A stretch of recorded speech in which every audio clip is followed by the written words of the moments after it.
The number of large farms and ranches in Oklahoma is starting to dwindle. Adverse weather conditions are only partly to blame. An aging baby boom generation, the scarcity of land, and the high yields that must be turned to earn a profit are all contributing factors.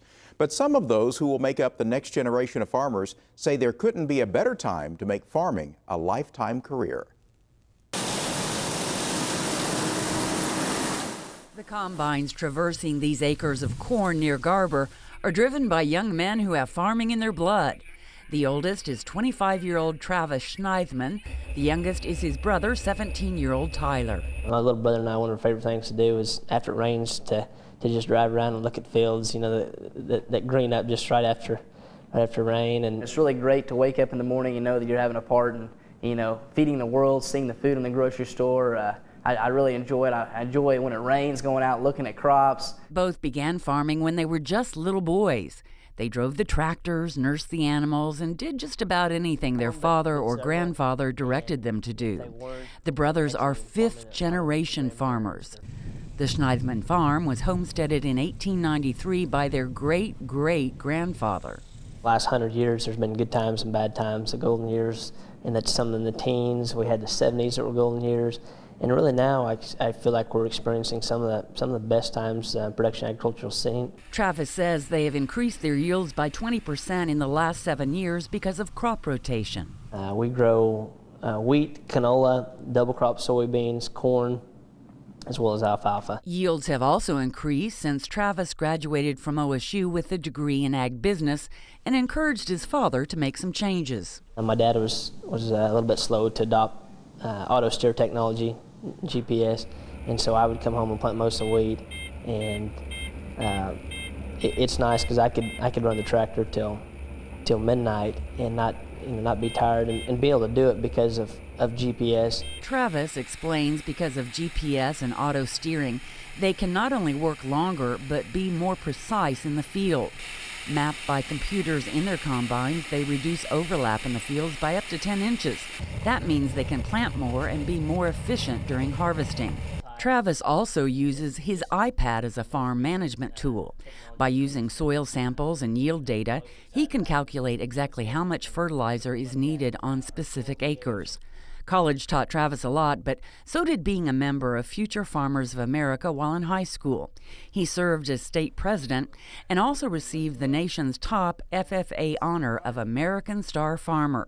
Tyler is following in his brother's footsteps. I have an SAE program, which is a Supervised Agriculture Experience program, which is basically just a hands-on way to get involved in FFA, and that's what I'm doing out here with my SAE program. I'm also involved in public speaking, livestock judging, as well as I also exhibit show lambs in the fall and spring. Last year, Tyler was awarded this FFA trophy at the Tulsa State Fair for raising the Grand Champion Market Lamb.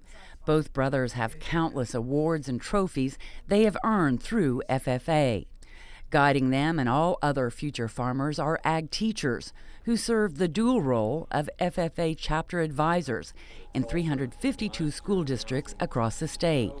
But having enough advisors to supervise and encourage agriculture students is becoming problematic. There is a teacher shortage in the state of Oklahoma as far as agriculture education teachers. 43 new teachers are receiving summer training before heading into the classrooms. Because of the shortage of teachers, some in this room have received alternative certification to teach, meaning they don't have a traditional ag degree. Still, the state is short 4 teachers for next school year. Jack Stad is the program supervisor over agriculture education. He says because of low pay and the rigors of the job, many ag teachers are turning to other careers. And he says only 2% of ag students become farmers and ranchers. It's just a pretty hard way to make a living at times, where you talk about the hours, where you talk about, in today's time, when you talk about the investment, when you talk about the amount of land, the amount of equipment that it takes to be successful in an operation. That's pretty hard for young people. Because of the expense it takes to get into the business, most new farmers have to have a lifeline, a parent or a grandparent or a uncle or just a good, benevolent farmer who wants to turn it over to a younger person.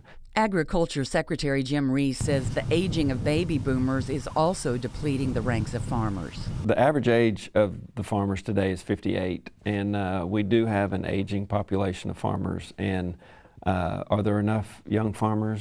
No. And do we need to provide more avenues to make it easier for farmers to make that transition? Yes.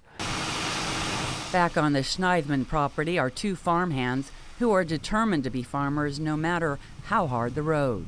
I would definitely love to start my own farm.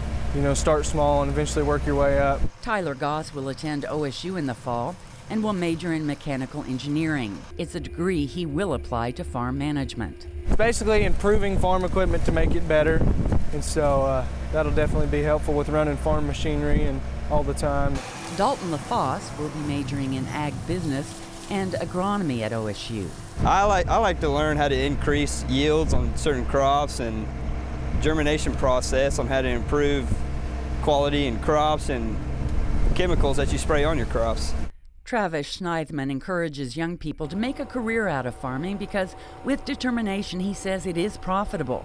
Travis says with a finite amount of land and a projected world population growth, farming is going to be even more profitable in the coming years. We've got to produce as much food in the next 40 years as we have in the last 8,000, and that's something that just, I mean, we've basically got to double food production in the next 40 years.